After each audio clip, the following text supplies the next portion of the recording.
Should women have the right to vote, or should we repeal the 19th Amendment?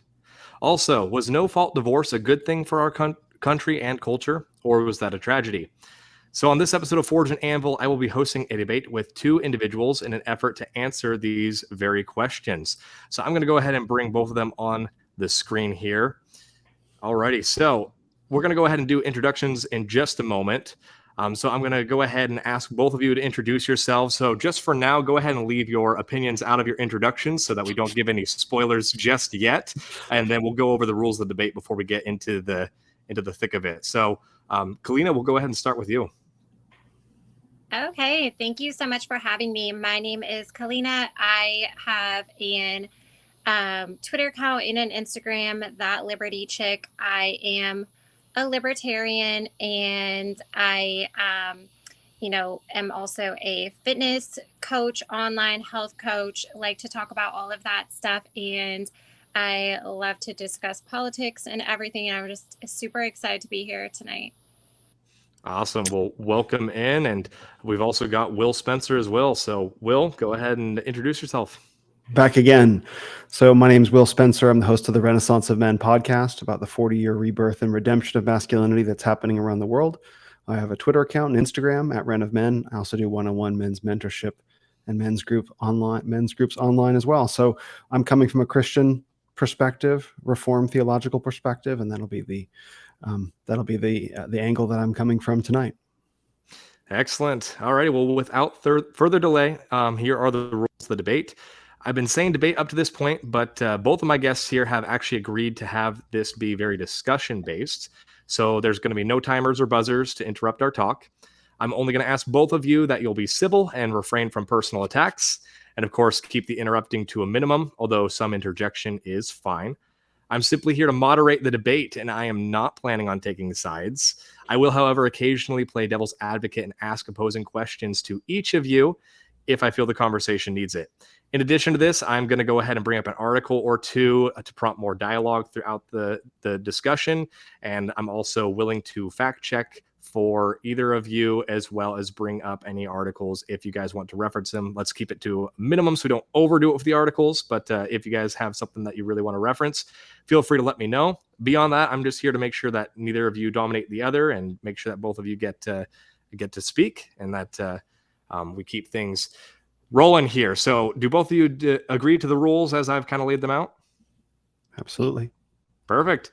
Alrighty, well, we'll go ahead and get into it. So I'm going to go ahead and give a little bit of context for why we're even having this debate. So I actually saw this. It was an interaction that Kalina had on Twitter with Lauren Chen, who's a popular commentator here.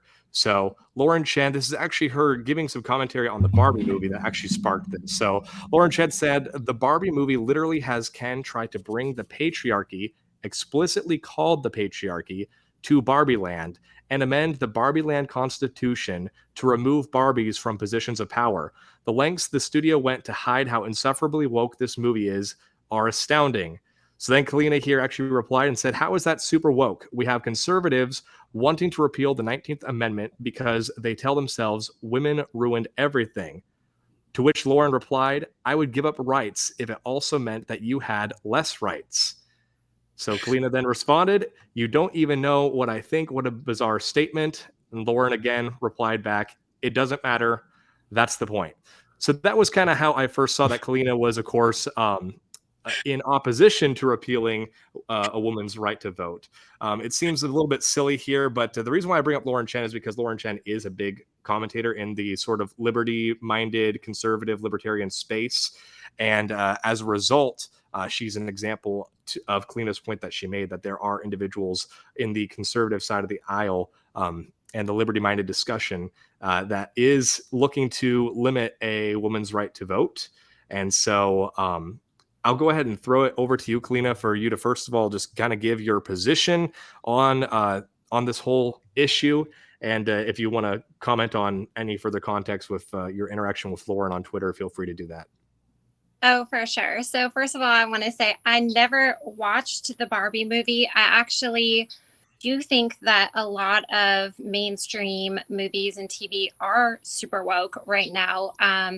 For instance, Netflix, I don't watch it because there is a lot of woke messaging or a lot of kind of like social messaging that's more left leaning. But so, like I said, I didn't watch the Barbie movie, but what I've noticed, as somebody who is libertarian, but kind of conservative leaning libertarian, is that there are a lot of people who are conservatives that almost seem like they're sabotaging the conservative movement by throwing out kind of clickbait commentary like this. And in my opinion, if a woman who's kind of on the fence sees, women saying things like repeal the 19th Amendment, I would give up my rights if it meant you also lost yours, that's going to just alienate them from wanting to vote, Republican or conservative or maybe even libertarian. And for that reason, I just feel that that type of messaging is super counterproductive, is not going to happen. I don't believe that there's really anyone that thinks that the 19th Amendment is going to be repealed. And so I just mostly don't see the point in it, except for if somebody is really trying to get themselves personal attention, like on Twitter. Gotcha. Yeah, I definitely think that's fair that it's probably not anything that's going to happen anytime soon. And in a way, that's why we're even having this debate, mostly for educational purposes and for entertainment purposes. But it is an important discussion that kind of gets at a lot of the issues that are really underpinning our society right now. And so Will is probably someone that would maybe say that well, I guess I'll let you speak for yourself, Will, and give you a chance to just kind of lay out your initial thoughts on the entire subject as a whole. Yeah, I look at the question of repealing the 19th Amendment as the wrong question entirely. The first thing that's important to know is that there was a very strong anti-suffrage movement in the later half of the 19th century. In fact, I have the book here, Occult Feminism: The Secret History of Women's Liberation, and the statistics here we go. Suffrage was so unpopular with women in 1895 that the state of Massachusetts asked women of voting age whether they wanted suffrage. Of the 575,000 eligible women voters, only 22,204 voted yes. That's only 4%. So in 1895, only 4% of women wanted the right to vote. And so then the question is why, right? The story that the feminists tell is that women were they had internalized patriarchy, internalized misogyny. But the truth is actually very different, that women had a very strong sense of what would happen to their role in the family and in the home if they were thrust into the realm of politics. They understood politics as we understand it today to be a dirty business, to be not a moral world, to not be a virtuous world. And the safety of the home and the family was where they preferred to be because they understood it as a moral and virtuous place. And they were thrust into the realm of politics by being given the right to vote. So why did that happen? Why that happened is documented in this book, The Toxic War on Masculinity by Nancy Pearcey. Rachel Wilson and Nancy Pearcey are both on Twitter, by the way. That happened because universal suffrage was granted to men. So when universal suffrage was granted to men, not just property holders, that's when women became more passionate about the right to vote. So what we had was a real shift in the way that America understood voting in general, from householders and property holders to the average individual citizen, granting it to people who weren't invested in the future success of society. And so that's when things really began to change. So the question of the question of repealing the 19th Amendment is sort of like putting a Band-Aid on a much larger, maybe problem, but a much larger question of the right to vote in general. Who has the right to determine the direction that our society goes in and why? Should it be granted to householders? Should it be granted to property holders? Or should it be granted to everyone who's a citizen? And I think that's a deeper question than should we just unilaterally take from women the right to vote. So that's the position that I'm coming from. Yeah, that's interesting. Well, since you've both kind of laid out where you're starting from, Kalina, feel free to reply to anything that Will said, and I'd love to hear your thoughts, because it's interesting. The reframing of the question is definitely an important point that you bring up, Will. So feel free. Oh, definitely. Yeah, I have a lot to say to that, actually, because a lot of the points that you made come up all the time in these discussions.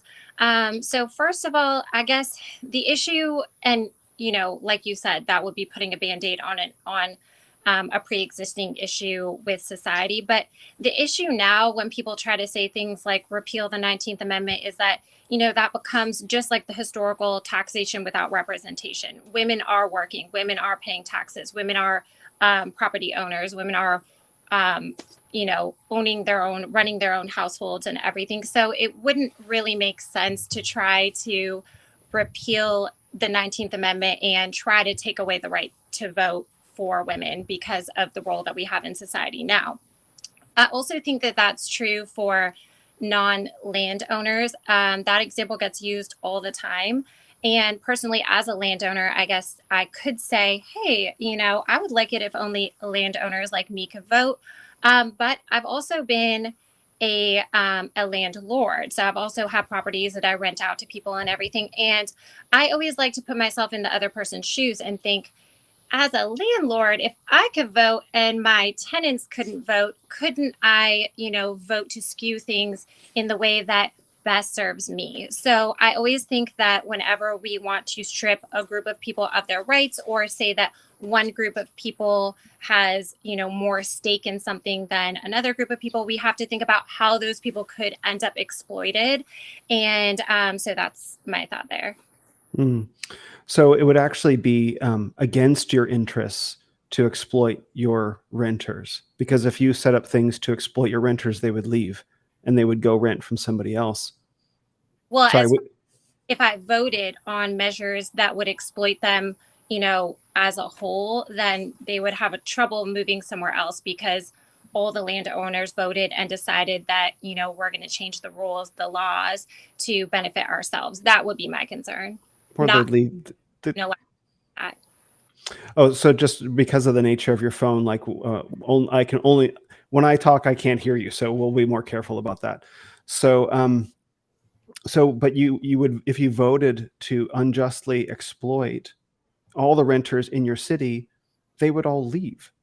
Like this is basic game theory, right? Yeah. This is basic game theory that says if you try to skew the playing field, you actually end up undercutting, end up undercutting your own interests. And also, I would add to that, it's also coming from a very non-Christian worldview, where you would just say, without any moral qualms, like, oh, well, if I just feel like exploiting the people underneath me, that I can just go ahead and do that, and it's as simple as casting a vote instead of the actual moral considerations of loving thy neighbor.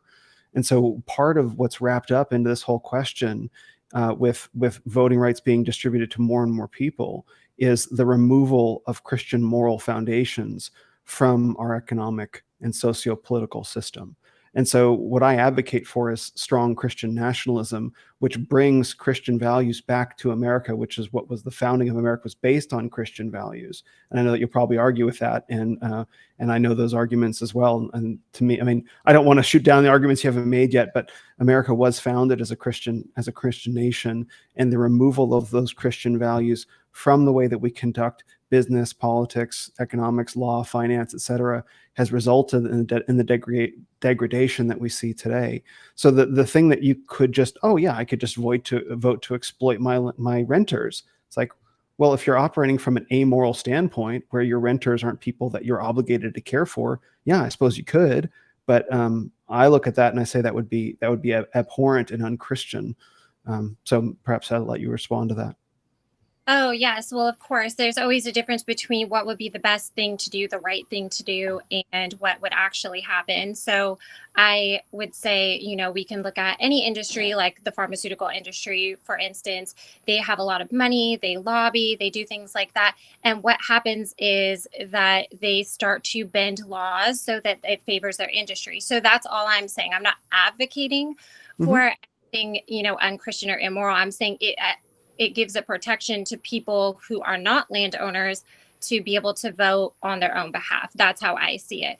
And I don't know why you think that I would take issue that our country wasn't founded on Christian morals, because that definitely was the intent of the founders. They said basically the Constitution only works on a moral society. So I agree with that. But we have to also look at the fact like the society we actually have today and kind of where we're at. So it's more of a well, good. I'm glad to hear that you agree that it's a Christian nation, because many libertarians, they don't, or they resist that idea, and they've gotten upset at, not saying you, they've gotten upset at me in the past, like, yeah, we may live in a quote unquote free country, but it's still God's world, and we still have to operate under God's rules, right? His moral laws, which are built into the foundations of reality. So I guess the pragmatic argument, like, well, this is just how things are and we have to kind of go with it. It's like, that's an argument for passivity. I'm not accusing you of making an argument for passivity. What I'm saying is, like, well, this is just how it is and we have to live with it. I don't happen to agree with that at all. I think we should reshape America into a better version of itself, more in line with the Christian principles on which it was founded and the Constitution on which it was founded. So, that could even go down to something like breaking apart the pharmaceutical industry, shattering the FDA, ripping up the foundations of the Federal Reserve and setting it all on fire, right? So I think we'd agree on that. So I don't think, like, well, this is just how it is. Like, well, one of the beautiful things about America is the way that the Constitution was written is to enable like a level of reform and continual refinement. And so I think we should begin moving towards that. The question is, what are we moving towards? Yeah, and I totally agree with you. My only point was that anytime you take away one person's, right to vote, and not every single issue is going to have to do with only affecting landowners, and I'm not even sure, like, if we're talking about just voting on a federal level or like a local level, but, people can be voting for just who represents them for school board, different things like that. So in my opinion, anytime you take away somebody's right to vote, that's taking away a level of protection for themselves as far as having a say in how their rights are protected. So that was my only point there. Not that we shouldn't try to protect them or make things better. Yeah, I really like that observation that voting in the ideal allows citizens to protect themselves against the state, which I think now is not just government, it's also government and corporations being linked together. And I think voting is the perspective of voting as an insurance policy against that, I think is a good one. I would say that in addition to restricting voting rights, we should make the government considerably smaller. Right. So like the threat is no longer there that will be exploited by an overpowered centralized government that's transcended the boundaries of what was prescribed in the Constitution, and take it back to a much more constitutionally centered government with more power granted to the states and a federalist vision.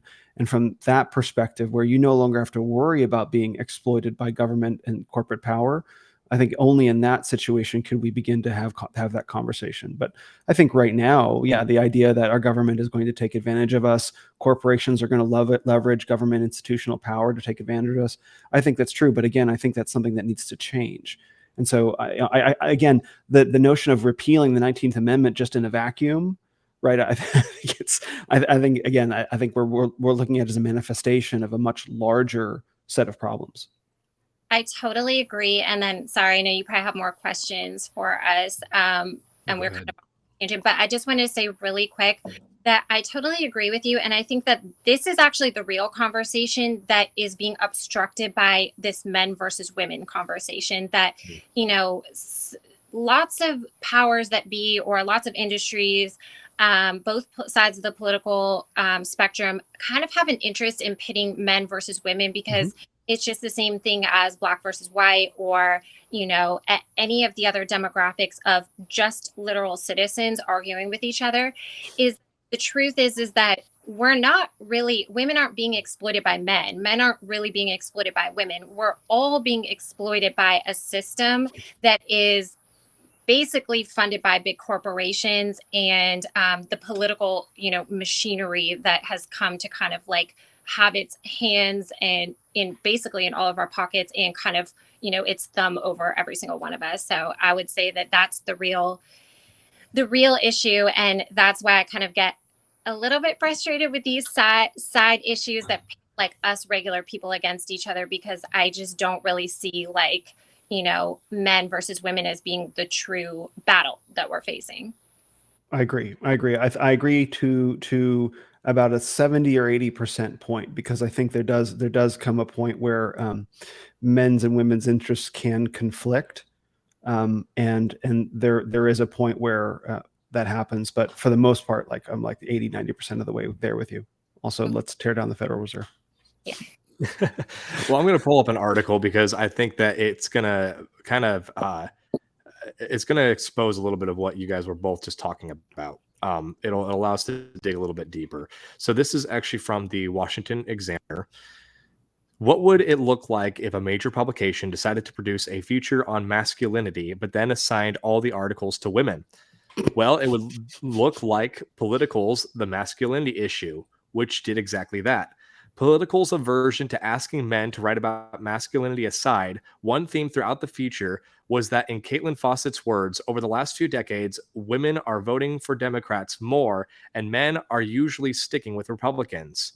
And when you look at just the top line numbers, that appears to be true.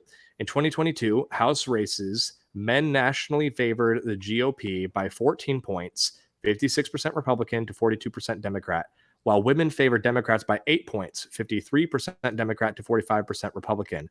But drill a little deeper and the picture becomes a little more complicated. Adding marital status to the mix, the GOP advantage among married men shoots up to 20 points, 59% Republican to 39% Democrat, and shrinks among unmarried men to just 7 points, 52% Republican, 45% Democrat. But what most people don't know, including everyone who works at Politico apparently, is that among married women, Republicans still maintain a sizable 14-point advantage, 56% Republican to 42% Democrat. But if Republicans are winning married men by 20 points, married women by 14 points, and unmarried men by 7 points, then who is keeping Democrats competitive? Single women are single-handedly saving the Democratic Party by a 37-point margin, 68% to 31%. Single women overwhelmingly pulled the lever for Democrats. This is why when President Barack Obama ran for re-election, his agenda was promoted through a slideshow that followed the life of Julia, documenting how Democratic programs protect and provide for her throughout her life without a father or husband ever in the picture. It's why President Joe Biden followed suit with his own Linda slideshow, depicting again how Democratic programs protect and provide for women throughout their lives without a father or husband ever in sight. The message the Democratic Party has for men is clear. You are at best worthless. Democratic Party programs have empowered women to procreate without you entirely. In fact, most likely you are a #MeToo pervert who needs to be punished without due process by a colleague, by a college inquisition board. If you want, you can be a silent ally for women's causes, but please don't ever talk. We've heard enough from the patriarchy already. No wonder men and women who want to be married to men are fleeing the Democratic Party in droves. So obviously there's a lot of pontificating, as well as they definitely have an angle with this article. But I'll just throw it out there first and foremost to get either of your responses. Whoever wants to jump in first, go ahead. I'll go first. So this is, it's an interesting point, of course, and it does make a lot of sense. I will say personally, I was always a Republican voter before I was married, and then I was a Libertarian voter, and I am no longer married, and I'm still a Libertarian / Republican voter. But that aside, because I think that that's kind of obviously that's just me, that's an outlier. I will say that I think one of the biggest issues, again, when people throw out these things like, okay, so we need to repeal the 19th Amendment because look, all these single women are voting for the Democratic Party. The issue is that when we say stuff like that, we're just further alienating them and ensuring that they're never going to want to vote for the Republican Party. And even women that I know who are they feel very connected to some of those, quote unquote, women's issues that I don't think, like abortion, to me, that's not a women's issue. I mean, I am, although I'm a libertarian, I'm definitely pro-life.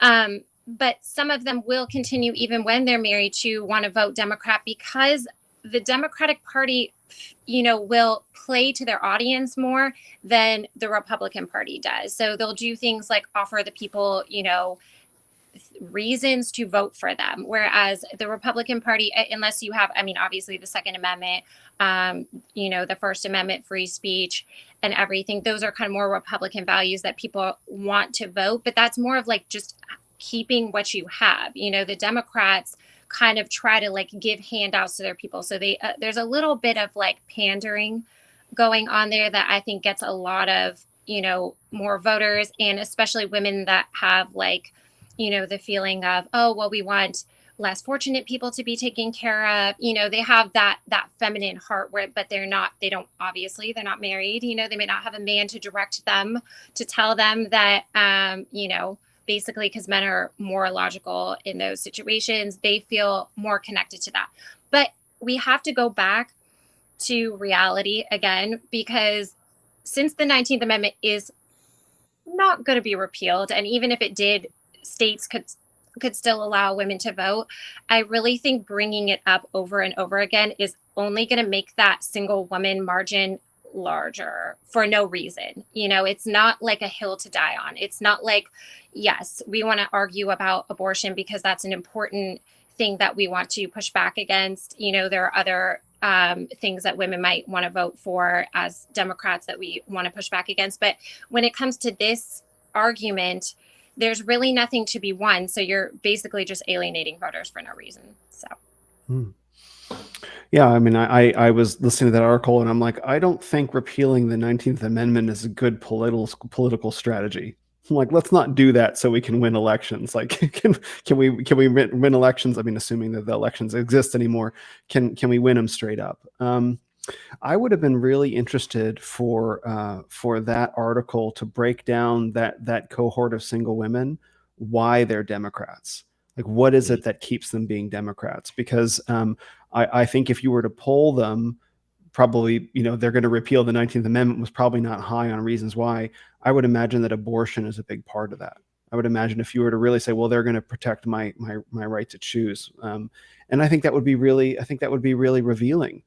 That at the heart of why women are choosing to be Democrats is the right to, quote unquote, control their own bodies, right? But we can take apart that's not actually what it is. It's rebellion. Abortion is pure rebellion and saying, like, you can't tell me as a woman what to do.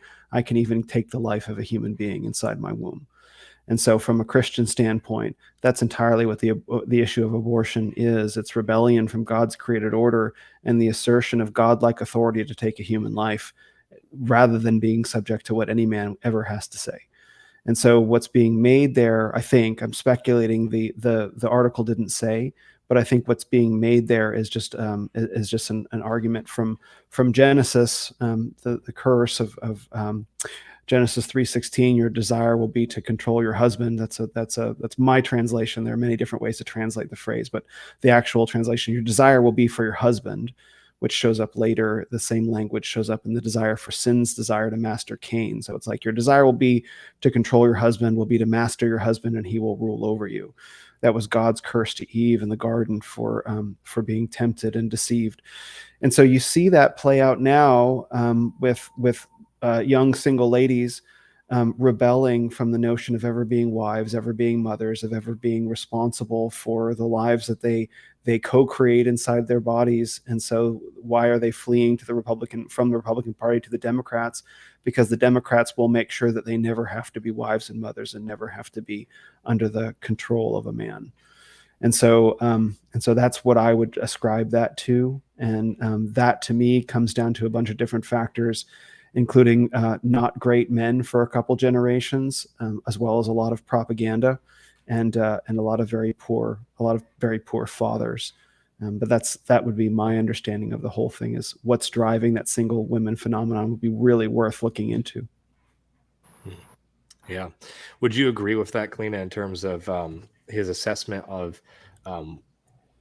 women wanting to rule their husbands and maybe looking to the Democratic Party to sort of give them safety nets to stay away from long-term relationships?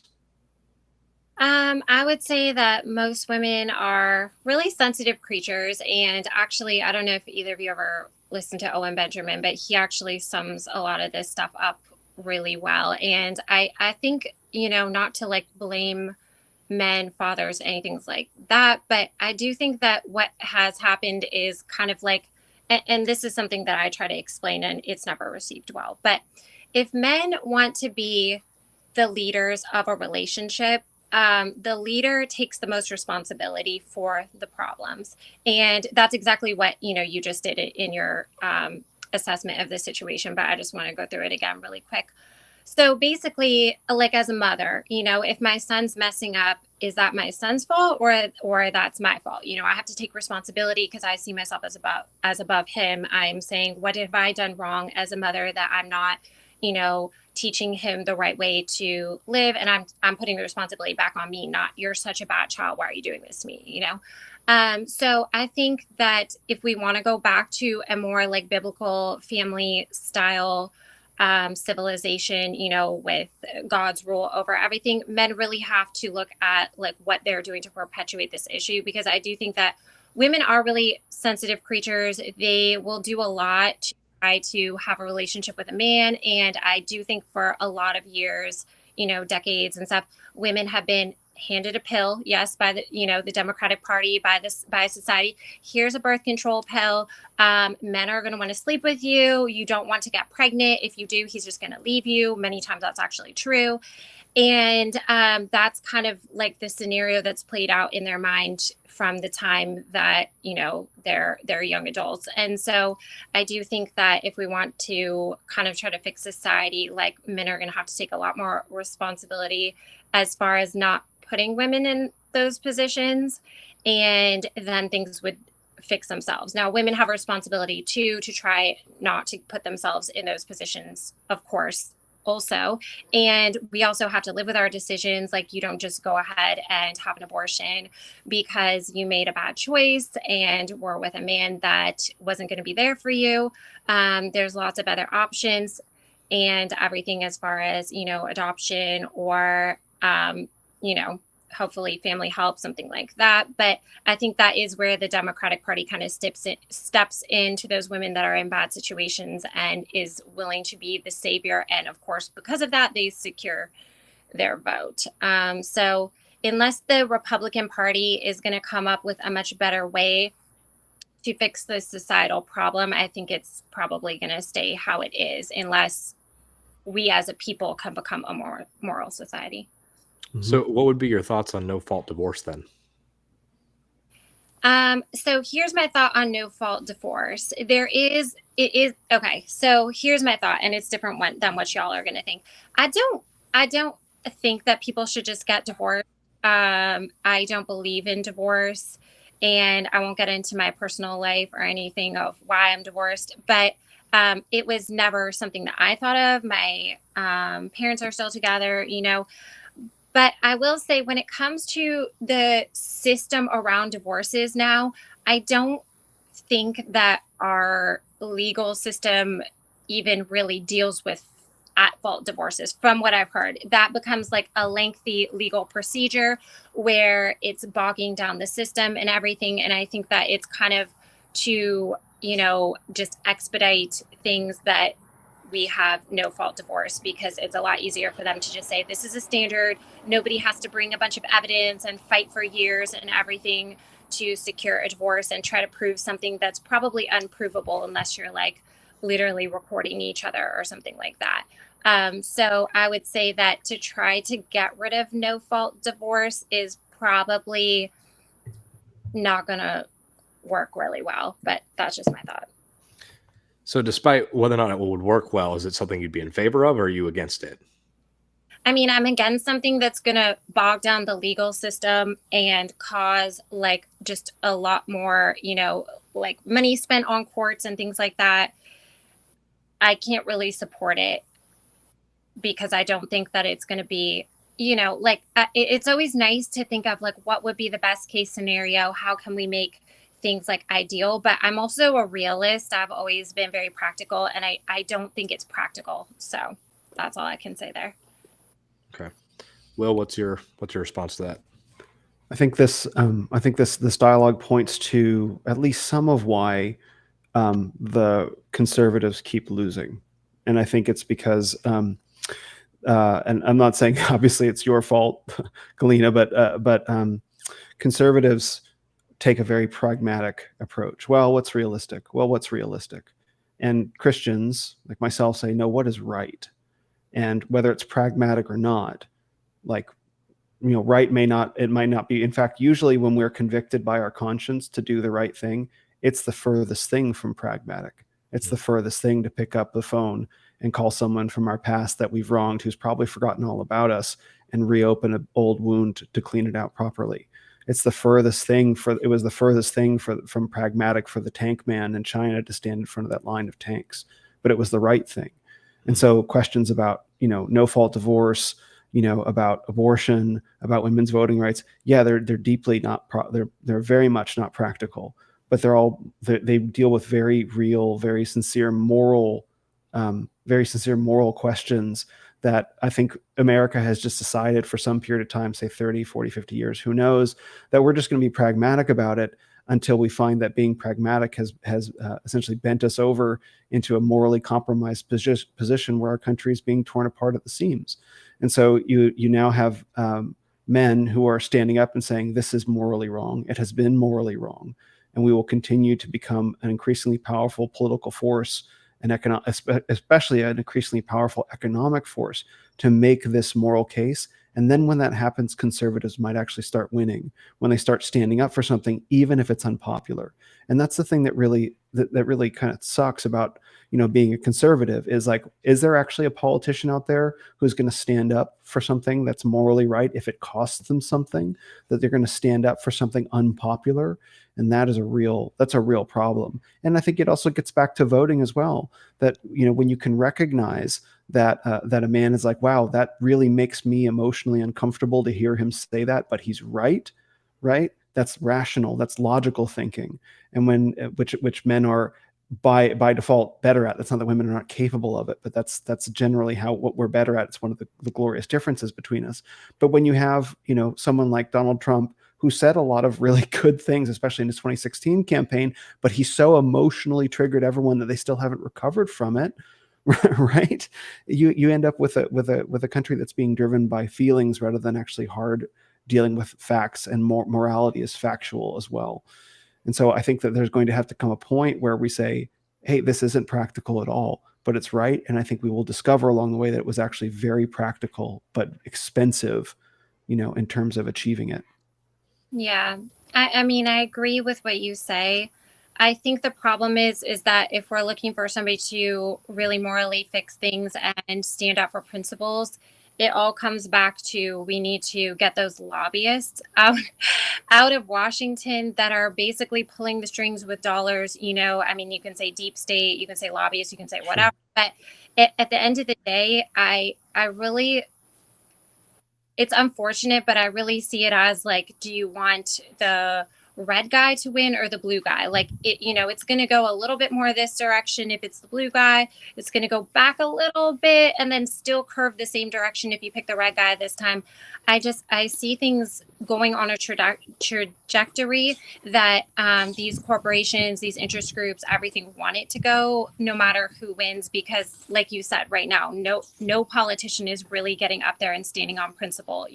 They're standing on the principle of their side at that moment, but what's happening behind the scenes is basically, going to be whatever is supposed to happen based on, those powerful entities kind of behind them. So yeah, I mean, if we accept as a given that BlackRock and the World Economic Forum and whoever these extra governmental organizations and the billionaires are going to drive things where they want to drive them, then in that situation the case is even more for standing up boldly for principles.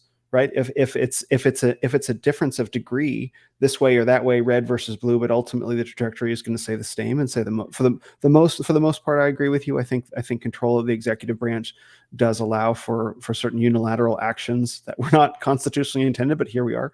So I think to that degree it matters in some ways. But if that's the case, if it's just a difference of very small degrees during a predetermined trajectory, we should all be standing up even more then for the good of our own souls. Right. Yeah. For the good of our own communities. And that throws the pragmatic, like if it was a difference of like 90 degrees, like, wow, if we really make the pragmatic case, we can really change things. then it would be different. But if even the best pragmatic case isn't going to take us where we want to go, raise the Christian flag. Let's go. Agree with that. I do think that it takes us standing up. Unfortunately, I think we saw during the pandemic that a lot of people aren't actually willing to make any sacrifices for what they believe in, sadly. But, those of us that do, I think just standing up, doing those things over and over is definitely, it's at least going to inspire people to a degree. Other than that, I think the steps that we should focus on taking instead of talking about repealing the 19th Amendment, who shouldn't vote, is trying to get legislation through that puts a little bit more control on lobbyists and things like that. If we can get, some good, and I'm not even sure that those things can really pass through, House, Senate, things like that. But I do think if we can popularize those ideas enough, what happens is that, senators, representatives, they're going to start to pander to the people and make those ideas popular. Then they're going to be saying, I'm going to put forth a bill that does this. I'm going to do that. And it's going to sway things at least a little bit, in our direction. But I think a lot of it just has to do with trying to control the government better. So one of the things, Connor, you might know this, Colleen, I don't think you do, is I actually used to be on the left. I was part of Occupy Wall Street, not in San Francisco. I was in San Francisco, not in New York, but I was contributing to Occupy during 2011, 2012, when it was happening in San Francisco. I campaigned for Obama and Obamacare in 2008. So to come from that side to be completely on the other side now in some very profound ways is quite a journey. But I can say that one of the things that I remember hearing from my time at Occupy was there was this loose coalition that they were kind of building to make this movement happen, where every single individual thought that their particular angle was the one that was going to fix it all. So it's like some people were super passionate about the spotted owl and thought that was the key to everything. Some people thought it was about the banks or about oil or environmentalism. And so all these different interest groups kind of came together to make this thing happen. And every single one of them thought that their issue was the issue. Now, I can't say whether they were wrong or right, but that's what kind of got me thinking, like, I'm sort of the guy who's like, well, if everyone here thinks that their issue is right, and I don't think that any one of them are right, there must be something deeper that's driving all of this. And that was what actually began my shift towards the right, was an understanding of systemic rot, of asking questions about that. And so I think from a legal standpoint, like, we have to pick a beachhead to land on.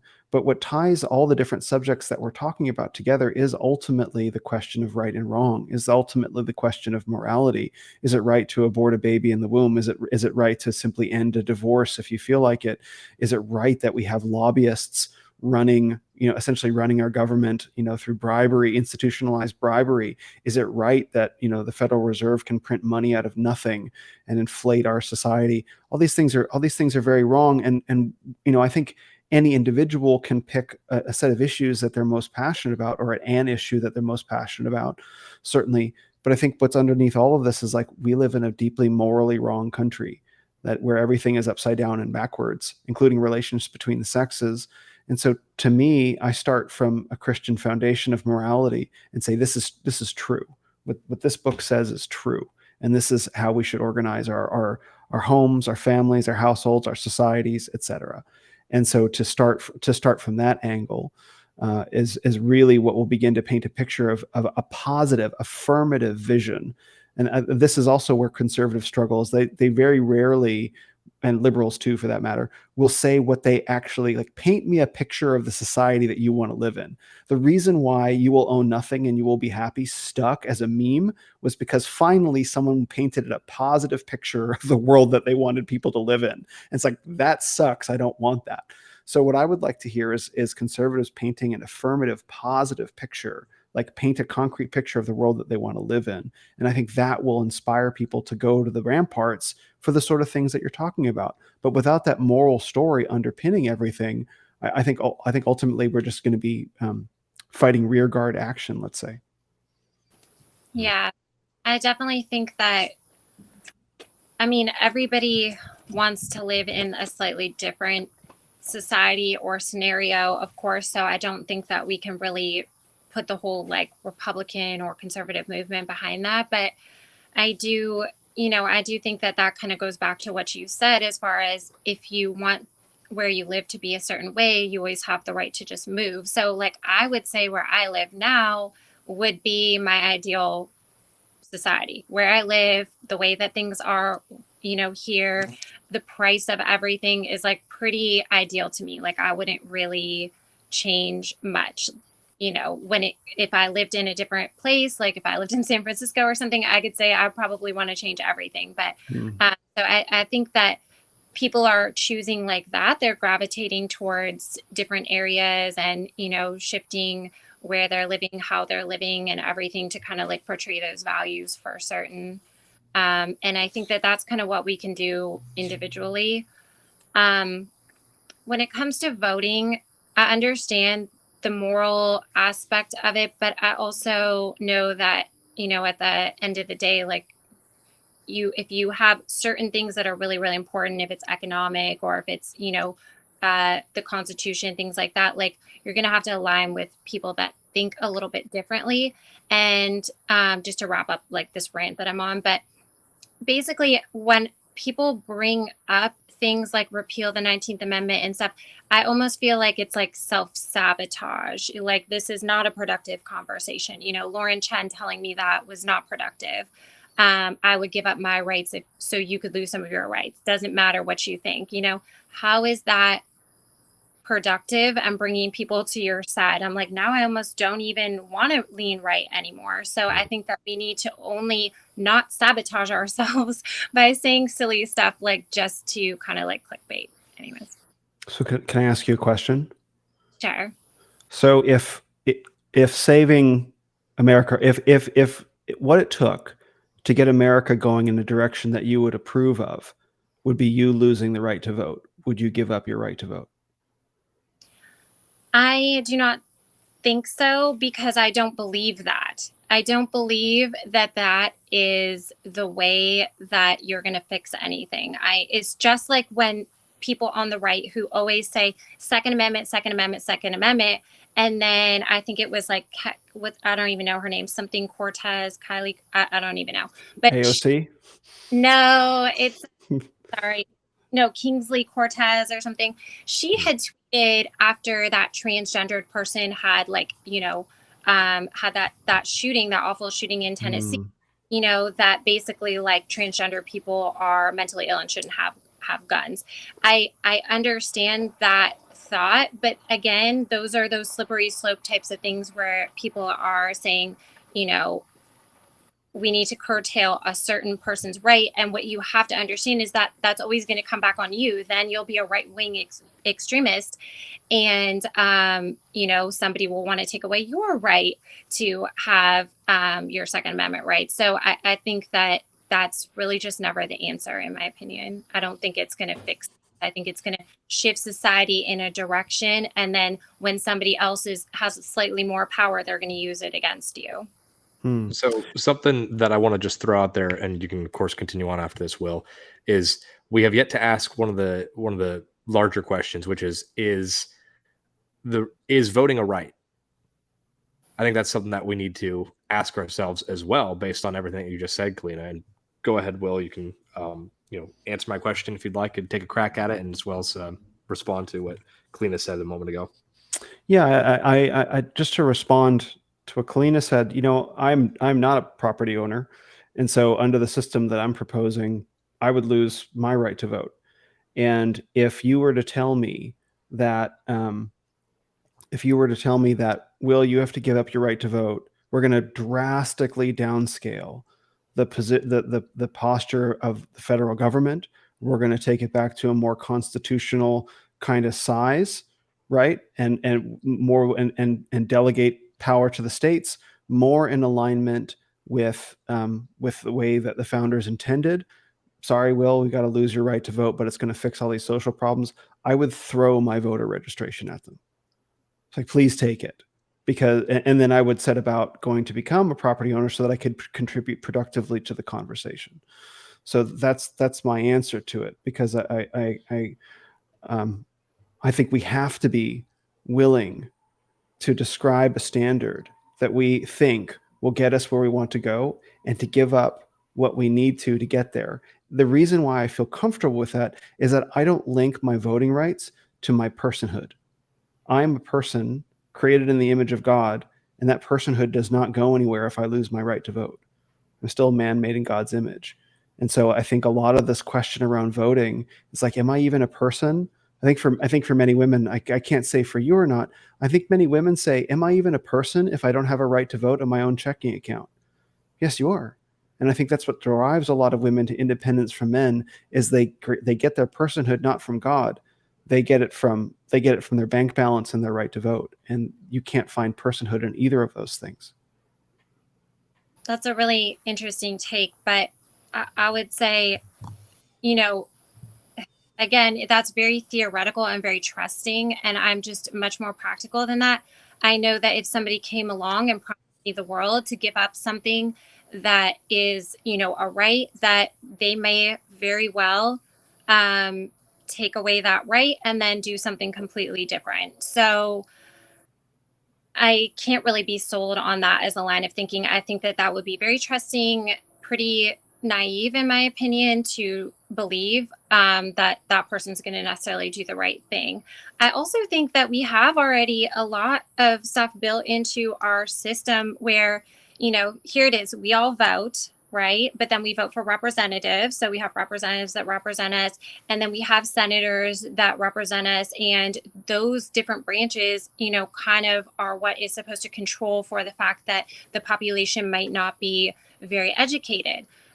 So, we could try to choose better, which again comes back to vetting our candidates better, making sure that they're not actually just getting a bunch of money from a certain industry, that they're really, really working for the people. So again, I think that all comes back to restricting lobbying money and campaign donations and different industries. And I think that would be the biggest protection. I don't think anyone's going to be able to come in this system, wave their wand, take away some people's right, and give you anywhere near the result you think you want. So to your point about whether or not it's trusting, it's not as trusting as I think it might seem, because I'm not the only person giving something up. The government, again, is getting scaled back to probably, I don't know, I wouldn't even evaluate percentages, at least less than 10% of the size that it is now. So I would actually, in exchange for quote unquote voting rights, I would get a significant amount of my liberty back. And I would make that change in a heartbeat. I guess if it's a scenario where you can say that that's actually what would happen, but like I said, I don't know who, you can't really trust the government to come along and promise something like that, is my point. I think they could say that all day long. Oh, we're going to abolish this. We're going to abolish that. We're going to do all the things and just sign right here. And then what happens 5 years later is nothing like what you expected. That's my thought. But. Okay. Can I ask you another question then? Sure. Okay. So if we were to take a look at the government budget and see that we would make significant progress in cutting the size of the federal government down, right? If we eliminated social programs that are almost unilaterally popular with women, right? So we can earn back a significant amount of personal liberty for Americans if we were to restrict voting rights for women. And you have a whole bunch of men that are committed to do it. Like Christian men made the promise, that they will carry through on that promise, right? But it would require you giving up some of your rights, potential, or someone like you, or someone that you like, maybe not you, but like someone you like is like, okay, maybe we should take away some women's voting rights because they're voting for all these social programs that are being funded by the money printer, which is being used to collapse American society from within. Maybe there's some segment of women whose rights we should take away. If we know that we're all 100% of us going to get more of our liberty back, everyone will benefit. Everyone will benefit. For a fact that it will happen. Would you then be in favor of that? So that sounds like you're kind of a libertarian, because libertarians, we don't really believe in social programs and everything anyways, but that has nothing to do with my right to vote. What you're asking. It does. Not your personal right. Well, just any women's right to vote. What we're kind of trying to do here in this scenario is not fix the problem, but take away the programs that those people are voting for. In a libertarian society, I think what we would do that would be a lot smarter and actually have some weight behind it would be coming up with, non-government ways to take care of those people so that the government they don't have to rely on the government anymore. And then all of a sudden we can scale back on those things and we didn't even have to take anyone's rights away. So I would say in a perfect world where we can make up, how it would actually go, that's how I would say, because and personally, I'm going to be 100% honest here. I don't think either of those is really that realistic right now. Like, you have to try to change society over probably a 10-year period to really be able to eliminate the way that things are, like as far as how many people are dependent on, government programs, things like that.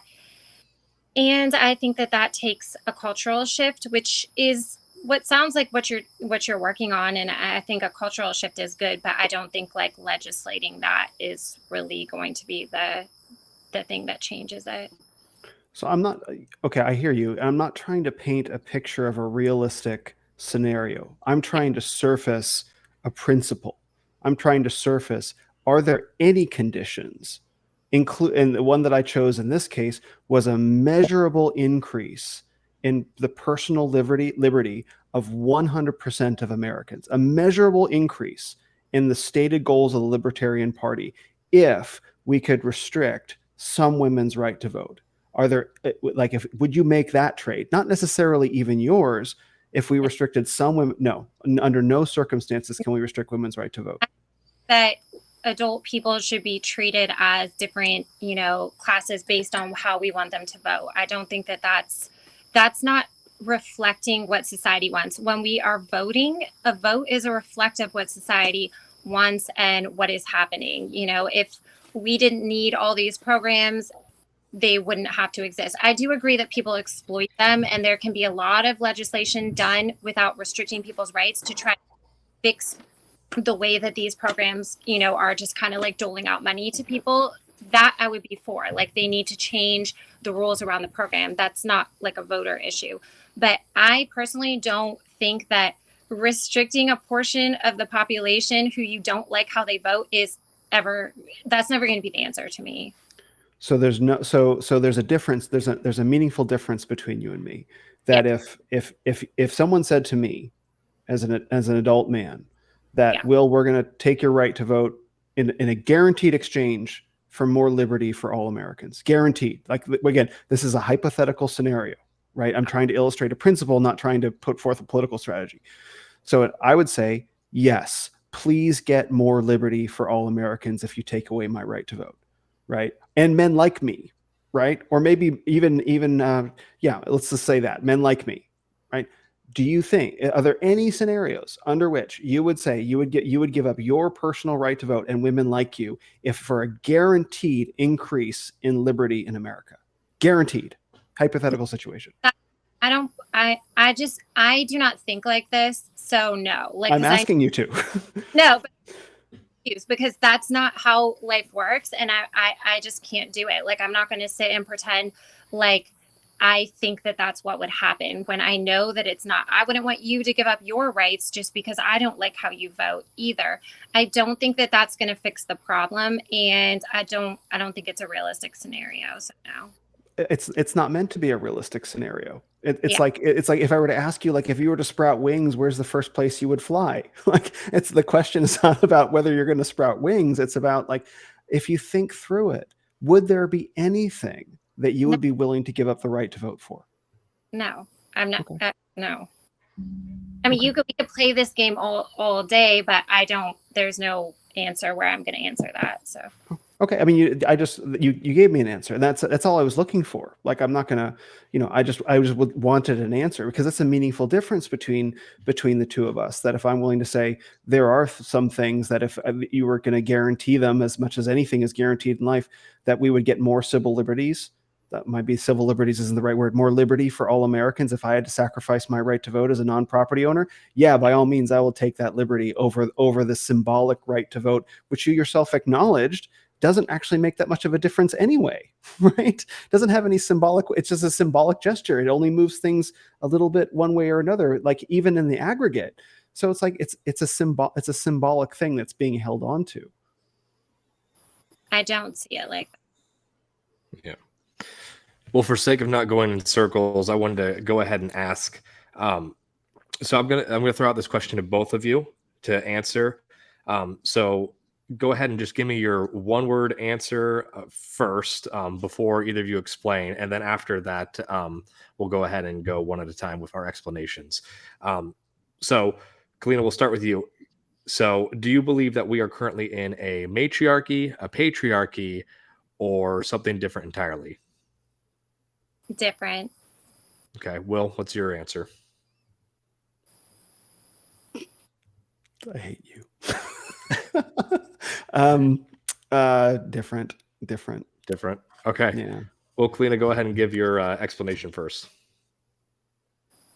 I mean, I guess I don't really know like what the technical definition of a patriarchy is. I mean, without just respect to like the household, or like if men absolutely ran everything. Obviously, that's not the case. We have women in all kinds of roles. We have women in running their households. We have women, in offices. We have women in jobs. So I just think it's obviously something in between, and that's what we have in society. Oh, we lost Kalina. We'll see if we can get her back. Will, go ahead and explain to the audience why you hate me, as well as give your explanation.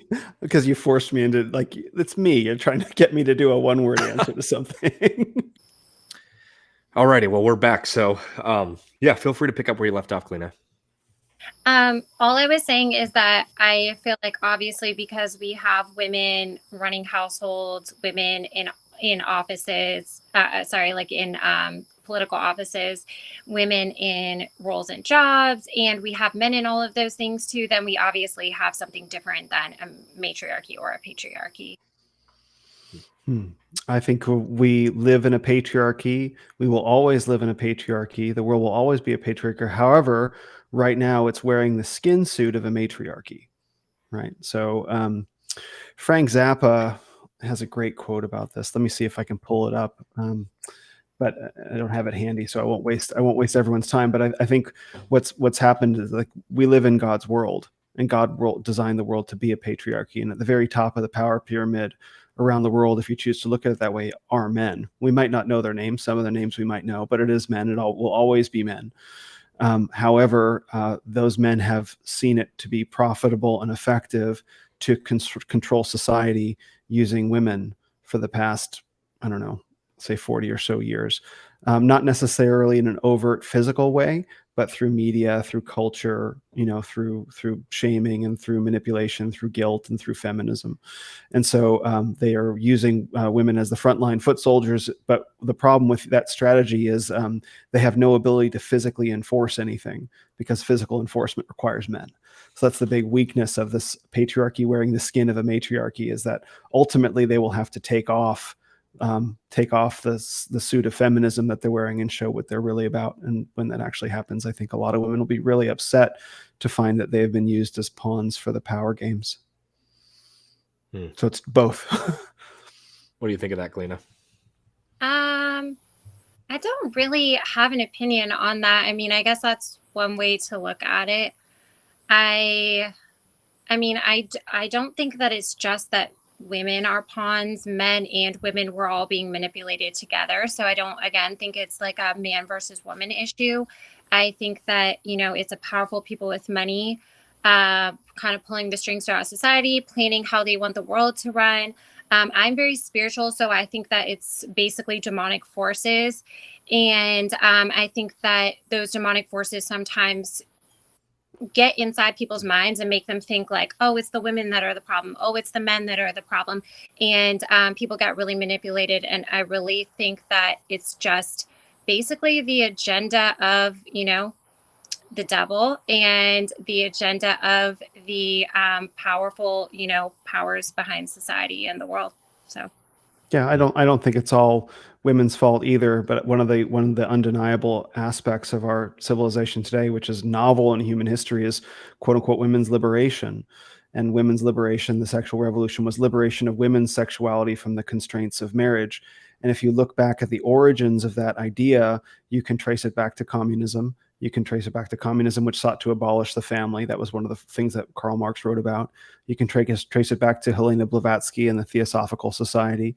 That was all about collapsing the family. And you can trace it back to a man named Wilhelm Reich. Wilhelm Reich was a psychologist who coined the term the sexual revolution. And what he sought to do and what he perfected was techniques to liberate women's sexuality from the constraints of patriarchal society, so that then they could use women's sexuality as a battering ram to tear down Western civilization. And so you had Wilhelm Reich, and you had also Playboy magazine. So obviously women participated in this, as did men.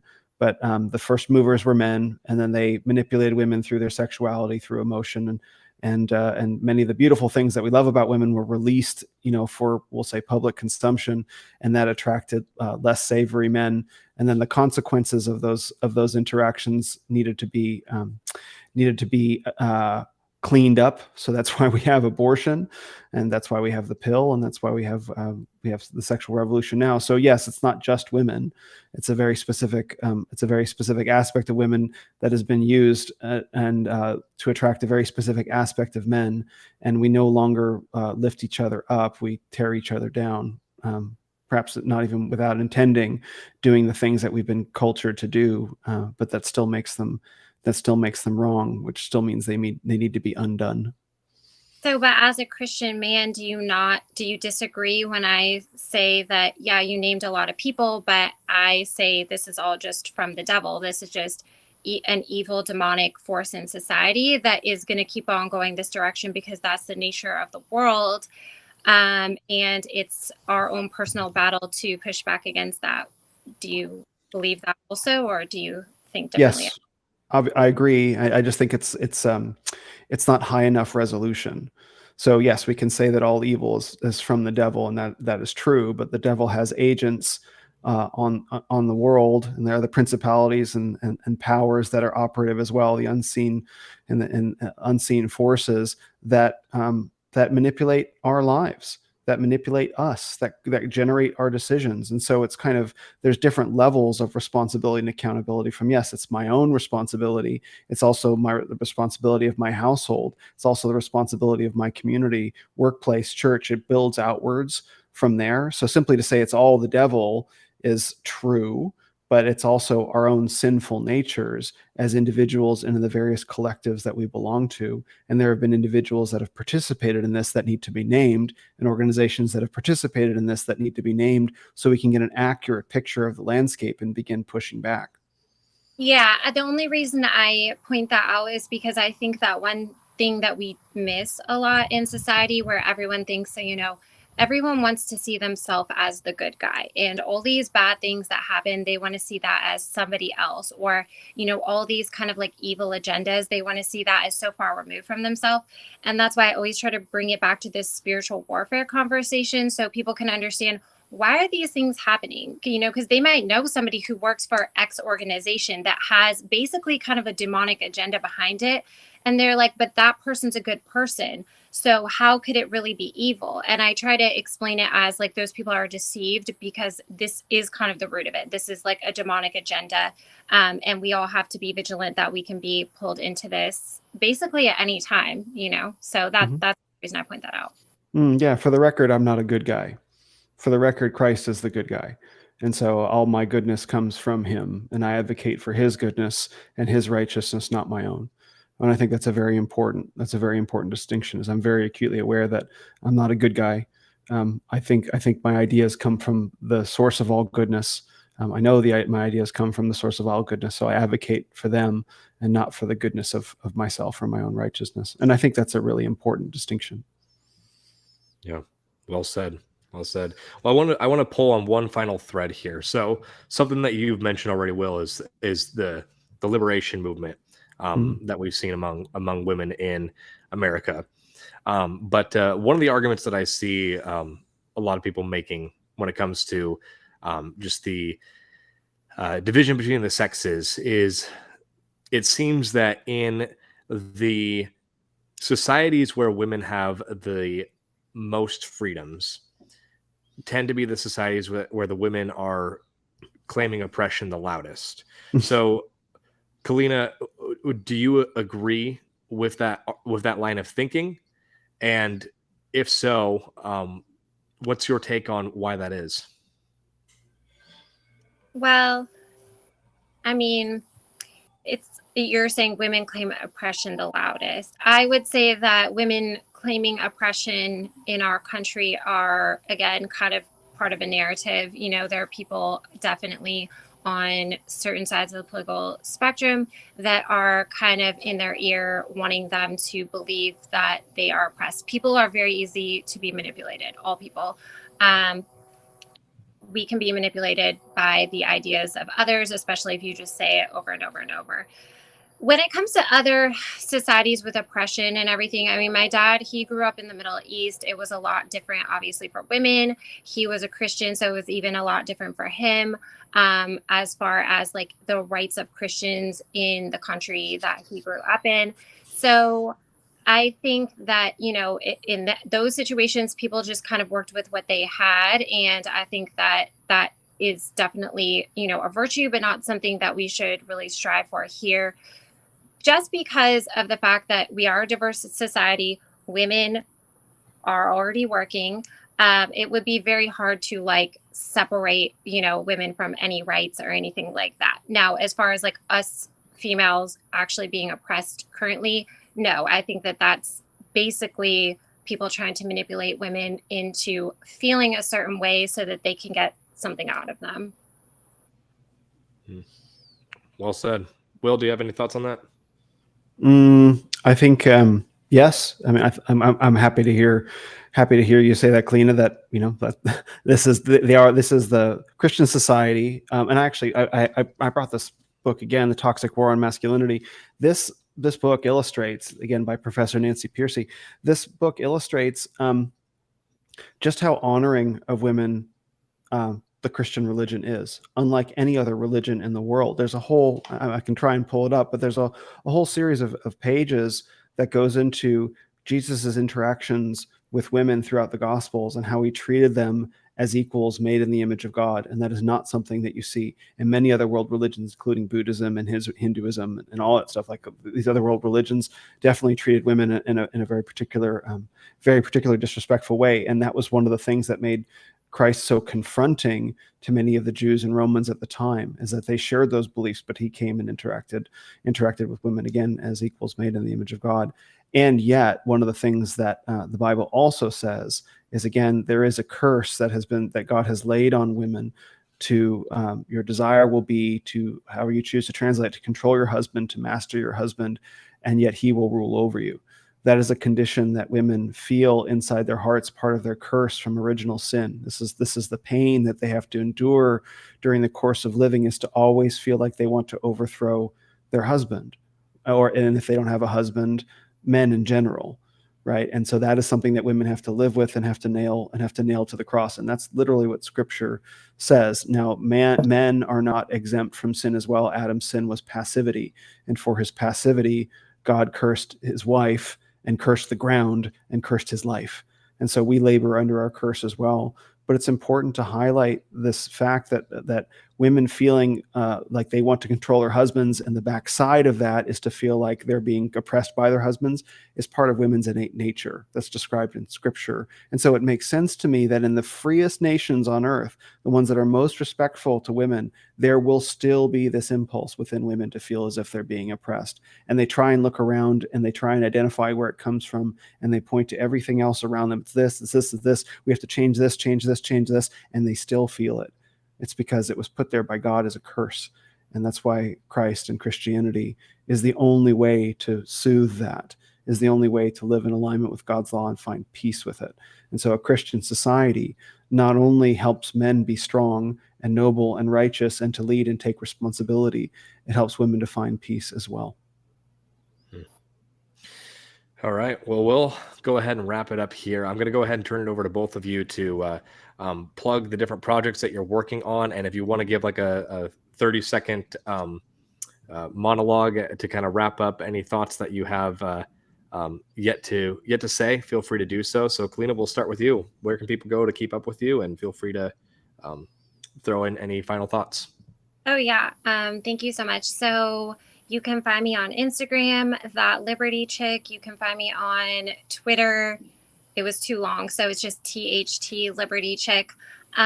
So just a little bit about myself that I didn't say earlier. I actually was a physician assistant for 6 years. I practiced, worked in ICU medicine, and I, even before the pandemic, started to understand, the issues with what's real health versus what's the pharmaceutical industry. And so over the past 2 years, I think I've been out of working in medicine, and I've been developing a program to help people understand how to achieve true health. Like, what does your body really need? How can you use, exercise, nutrition, healing nutrition, herbalism? And I have a friend that I partner with. She's also a registered nurse, and we have a program called the 6-Week Reset. So if anybody is interested in learning more about a holistic approach to lifestyle, trying to, ditch some of the excess pharmaceuticals that maybe you don't need, or get in shape, then definitely reach out to me, and I would love to help you with that. Awesome. Will, where can people find you to keep up with everything you're doing, and closing thoughts? Beautiful. Well, thank you, Kalina. I've really enjoyed this. I've learned a lot from you, and thank you, Connor, for hosting. Always a pleasure to spend my evenings with you. So thanks for having me on Forge and Anvil again. If anyone wants to keep up with me, you can find me on Instagram and Twitter at Ren of Men. On those platforms, I create slightly different content. Ren of Men, Twitter is a very male-heavy platform, at least at the moment. So I write a lot of content for men on Twitter, and I have a significant number of female followers, and I make content for them on Instagram. That's the focus of it. That's not the sole focus of it. So there's slightly different content for different audiences on Instagram and Twitter, both of which are Ren of Men. You can find my podcast on Spotify or Apple, The Renaissance of Men. You can find me on YouTube, The Renaissance of Men, everywhere. And you can find links to all of those by going to renofmen.com/links. I also do one-on-one men's mentorships where I bring some of the principles that I talked about today into the lives of men and help them grow in faith and responsibility and strength. And I have an online men's community now called The Council, where many of my former clients and members of the public can join and submit questions for my podcast as well. Everything you want to know is available at renofmen.com/links. And thank you both again so much. Awesome. Well, thank you, everyone. I really appreciate you joining us, and we will see you next time. This has been Forge and Anvil.